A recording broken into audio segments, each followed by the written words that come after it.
Radiologist की भर्ती आपने निकाली, आपका डॉक्टर एक भी नहीं आया। और उनके सापेक्ष पिछले सालों में आपने कितनी भर्तियां की हैं और कितने पद आपके सृजित किए गए?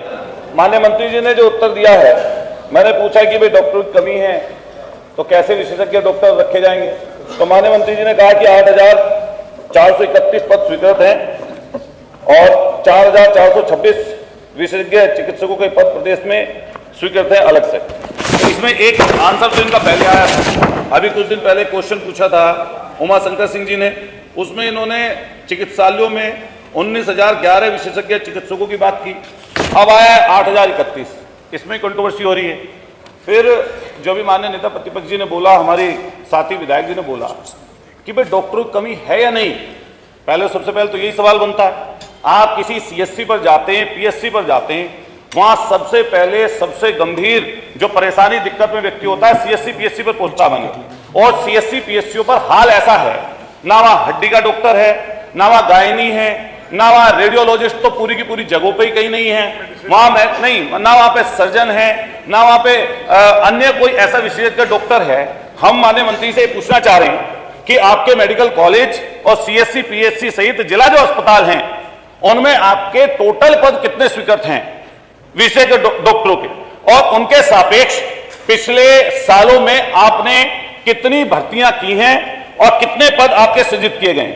मैं एक और सवाल करूंगा, 2 सवाल पूछूंगा, उसके बाद में अनुपूरक की बात रखेंगे कि सरकार ने पिछले 23-24 में 400 पद निकाले विशेषज्ञ डॉक्टरों के, एक बार विज्ञापन निकला, दूसरी बार 500 से ज्यादा डॉक्टर्स का निकला।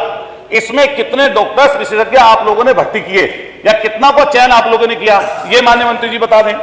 दूसरे नंबर पर जो विशेषज्ञ डॉक्टर हैं, एक आपका चयन होता है उत्तर प्रदेश लोक सेवा आयोग से, जो लोक सेवा उत्तर प्रदेश आयोग प्रयागराज है, एक तो उससे चयनित करते हैं आप, उनकी तनख्वाह रखते हैं 60 से 70 हजार। एनएचआरएम जो है उससे आप लेते हैं, उससे आपने यहीं पर सदन में खड़े होकर कहा कि हम 5 लाख तक देना चाहते हैं। एक खबर छपी कि भर्ती 70 रेडियोलॉजिस्ट की भर्ती आपने निकाली, आपका डॉक्टर एक भी नहीं आया।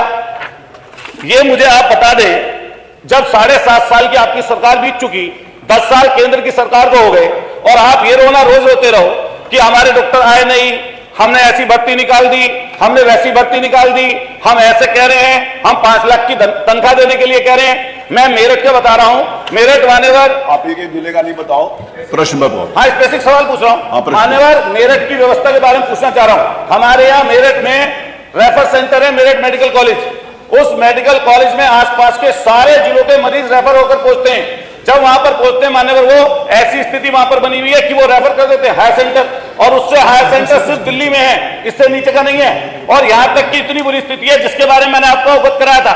माननीय अध्यक्ष जी, आपकी परमिशन से कहना चाहता हूं, माननीय मंत्री से मैं व्यक्तिगत रूप से मिला और मिलने के बाद में मैंने अपने सीएससी फलावदा का जिक्र किया कि सीएससी को चले हुए 4 साल हो गए, वहां पर गायनी तक नहीं है। माननीय मंत्री जी ने आदेशित कर दिया, प्रश्न करोगे मैं मिला कि नहीं मिला, माननीय मंत्री जी ने आदेशित कर दिया, आज तक आपके कहने पे वहां पर एक डॉक्टर सीएमओ ने वहां पर नियुक्ति किया, तो हम कैसे जानेंगे कि मंत्री जी आपका इकबाल बुलंद है? आपका इकबाल मुझे लग रहा है या तो दिल्ली पहुंच गया या प्रधान, आप प्रश्न पे आइए सीधा प्लीज। मैं पूछना चाहता हूं साफ स्पष्ट, जो आपने प्रश्न करिए, निकाला, मैं स्पष्ट सीधा प्रश्न करिए, सवाल पूछ रहा हूं, सीधा आप स्पष्ट बता दीजिए कि आपने पिछले सालों में जब से आप मंत्री बने स्वास्थ्य विभाग के, कितने विज्ञापन निकाले विशेषज्ञ डॉक्टरों के, और उनके सापेक्ष आपने कितने डॉक्टरों की भर्ती की? दूसरा, आप जिस तरह एनएचआरएम के माध्यम से 5 लाख की तनख्वाह पर डॉक्टर रखने की बात कर रहे हैं, क्या आप उन डॉक्टर जो पहले से वहां पर काम कर रहे हैं, नौकरियां छोड़ कर जा रहे हैं, क्या उनको भी वही तनख्वाह देंगे या नहीं देंगे? बैठिए माननीय मंत्री। मेरा एक सुझाव है, माननीय सदस्य लोग जो बिच्छी काटने का मंत्र नहीं जानते हैं और सांप काटने के इलाज के लिए ट्रेनिंग करने के लिए घूम रहे हैं,